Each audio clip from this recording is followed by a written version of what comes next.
Hello everyone, I'm back with another video, and in today's video we have an HP laptop. This is an HP 15gw0031, and in this video I'm going to take you on a step-by-step how you can open it up and how you can add, remove or upgrade the RAM and what are the capacities that you can have in here and the configuration.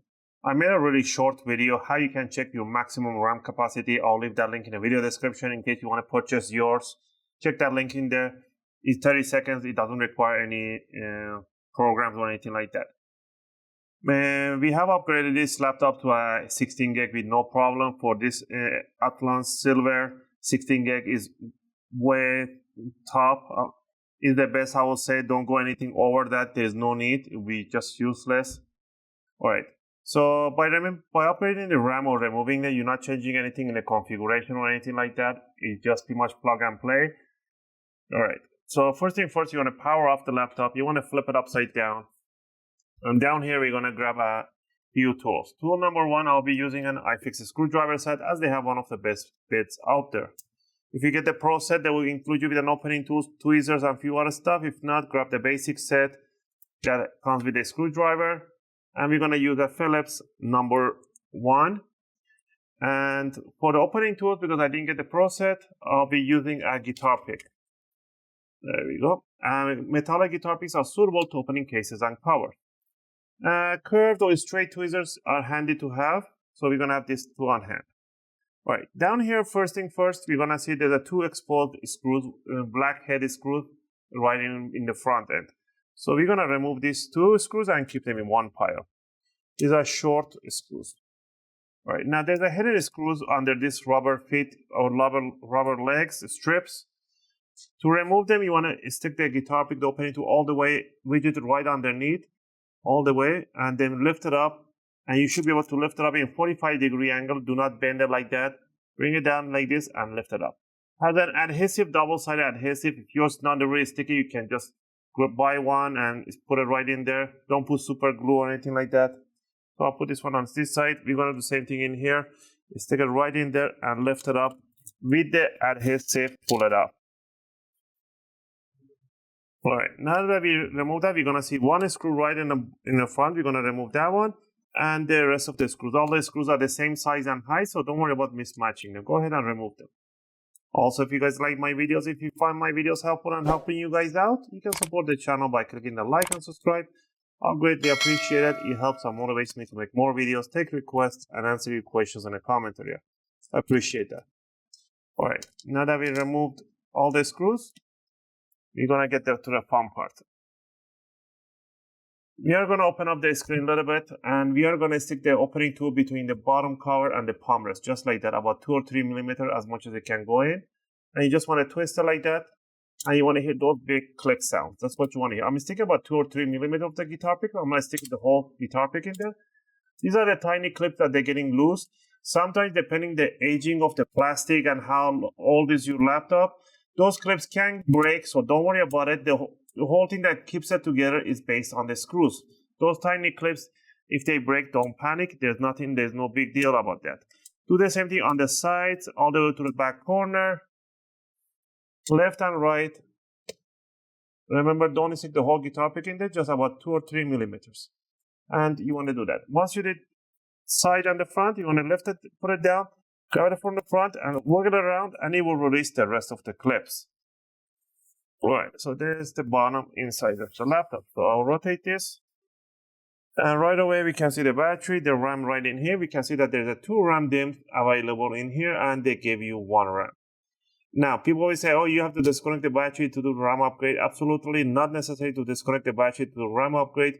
But for those people that are really paranoid and they want to do that, I'll show you how to disconnect it. But to remove the RAM, you do not need to, as long as you power off the laptop.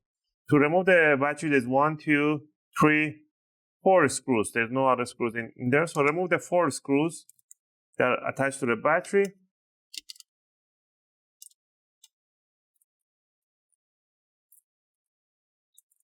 All right. And now you want to put your finger right at the corner on the hand right there, and you want to bring it up like that. And there's your battery. That's how you can disconnect the battery. To put it back down, put the bottom, make sure the screw here, there's a tiny pinhole by the screw right there. Put that one in first and align the other one, and then bring it down and then squeeze right in the middle. And then you want to place the screws back on it. Don't tighten up too much, just firmly. Don't go crazy tightening up this one because the plastic for the battery can crack. Not a big deal, but it can. Alright, now that I'll put the battery back in. Alright, so to remove the RAM, all you want to do, you want to put your fingers on the side of these triggers and you want to pull them away from each other, and the RAM will come out in 45-degree angle, just like that. Do not yank it towards the ceiling like that, otherwise it's not going to come out, it's going to break. You want to slide it on a 45-degree angle, the way that it just got lifted up. Alright? It doesn't matter, you can have a RAM with a double-sided chip or single-sided, doesn't matter whichever it is, as long as the notch on the RAM, right in here, this notch right in here, matches the notch right on the DIMM. So if I try to put it the other way around, it will not go through because the notches are about say 5 millimeters away from each other, so it will not go through. To place it in, you want to bring it down, rotate in 45 degree all the way inside the connector, inside the DIMM, and once it's in there, you want to simply push it towards the motherboard, and should be with almost no force. You're going to feel these triggers open and click and close and make a tiny click sound. 1, 2, like that. To remove, pull away, slide out.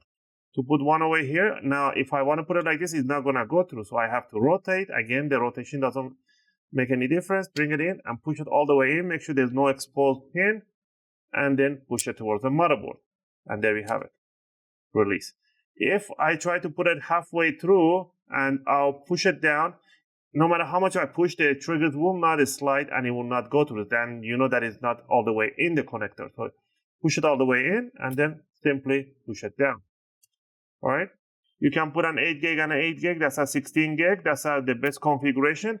If you put a 4 gig and an 8 gig, it's still getting a dual channel. Doesn't matter what gigabytes you have in there. As long as you have 2 RAM, you get a dual channel, which is much better than having a single DIMM, which is a single channel. All right. Now that if you have upgraded the RAM, if you have disconnected the battery, plug the battery back in.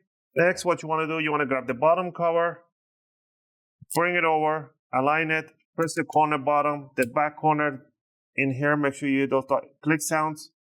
Sometimes some cables like here, I see this Wi-Fi cable is on the way, so I'm going to stick this Wi-Fi cable back to where it's supposed to be. Right there, and then there we have it. So make sure you're not pinching any cables. And now, if you see any gap opening like that, you just want to pinch them together really hard. Don't pinch them with the LCD on and in the corners, and it will just go to its place. All right, now one last thing would be down here, put the 2 screws on the bottom in the front end, and the rest of the screw, and they put the rubber covers on. Now, really a tip. Whenever you add a RAM, your laptop, and you power it on, it might take up to 5 to 15 seconds for the motherboard to do something called a mem check, memory check.